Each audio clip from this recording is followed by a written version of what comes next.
नमस्कार जी। सत साहेब जी। क्या नाम है जी आपका? रीमा दासी। बहन जी आप कहाँ से हैं? बेगूसराय डिस्ट्रिक्ट बिहार से हूँ। बहन जी संत रामपाल जी महाराज से नाम दीक्षा आपने कब ली? 20 नवंबर 2020 को। बहन जी क्या आप हमारे दर्शकों को बता सकती हैं कि आपने क्या क्या भक्ति साधनाएं की हैं? सर मैं देवी की उपासना किया करती थी, दुर्गा मैया का पाठ किया करती थी, नवरात्रा में 10 दिन मैं भूखे प्यासे उनका व्रत रखा करती थी और ख़ास करके मैं दरगाह जाया करती थी। फिर आप संत रामपाल जी महाराज जी की शरण में कैसे आईं? मुझे संत रामपाल जी रात में दर्शन दिए थे।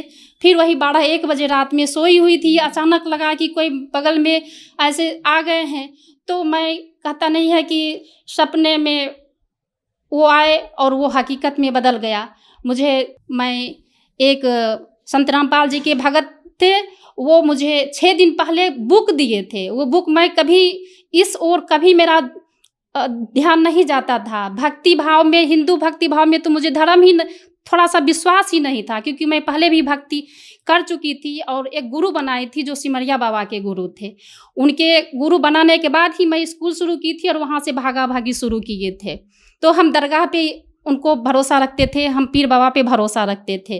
तो वो पुस्तक दिए, लेकिन मैं पुस्तक पढ़ी नहीं थी।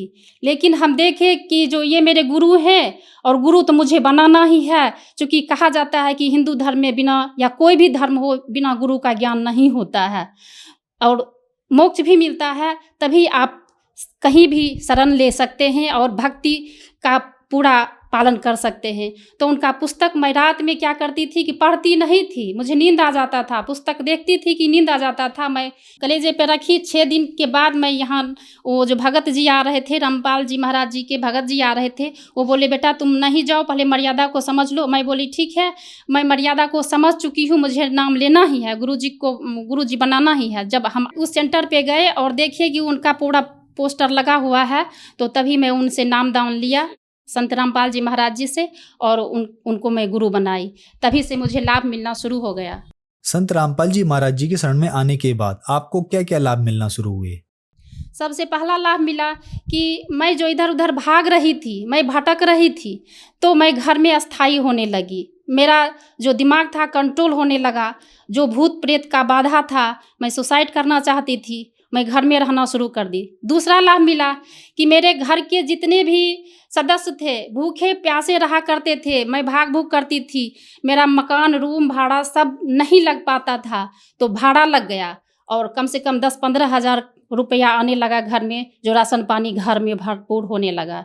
तीसरा फायदा मिला कि मेरा ज़मीन जितना भी था, आज तक पति तो पागल बेस में थे ही, मैं भाग भूग रही थी, तो सारा संपत्ति मेरा फर्जी इनके नाम से कर दिया गया था। वो सारा ज़मीन मुझे अपने पता चल गया और वो जाके उस ज़मीन पे क्लेम भी किए और 3-4 लाख रुपये का ज़मीन भी वो बेचे, जो फंसा हुआ ज़मीन था। और पाँचवा फायदा मिला कि बच्चे के पूरे चेहरे पे लगा हुआ था, वो दिनाई टाइप का था, जो कि डॉक्टर से मैं बार बार दिखा रही थी, लेकिन डॉक्टर बोल रहा था कि ये तो सब दिन चलते रहेगा, जब दवाई करोगे तो ठीक होगा, जब दवाई नहीं करोगे तो ठीक नहीं होगा, ये चलते रहेगा। लेकिन संत रामपाल जी महाराज जी के शरण में आने से मेरे बच्चे इनके जाप किए और इनकी श्रद्धा भक्ति पूर्ण भक्ति किया, तो उनका दिनाई भी ठीक हो गया।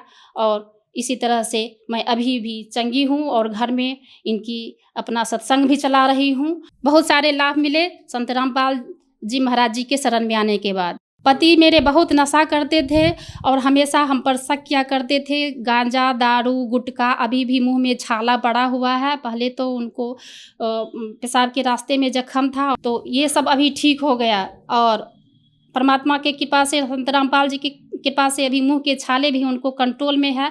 दवाई जो खा रहे थे अभी तो खा ही रहे हैं, लेकिन अभी वो नाम नहीं लिए हैं, तो अभी 60% वो ठीक हैं और हमसे भी बात करना शुरू कर दिए हैं। हमसे प्यार भाव से बात भी करते हैं और मारपीट बंद कर दिए हैं।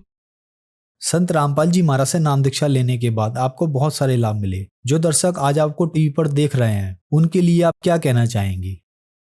मैं उनसे यही कहना चाहूँगी कि संत रामपाल जी के शरण में आओ और अपना मोक्ष करवाओ। जैसे कि संत रामपाल जी के सत्संग आते हैं कई चैनलों पे, जो कि पीली पट्टी पे उनके नंबर लिखे रहते हैं, उन पे अपना कॉल करके नाम दान लो और अपना कल्याण करवाओ। धन्यवाद जी। सत साहेब जी।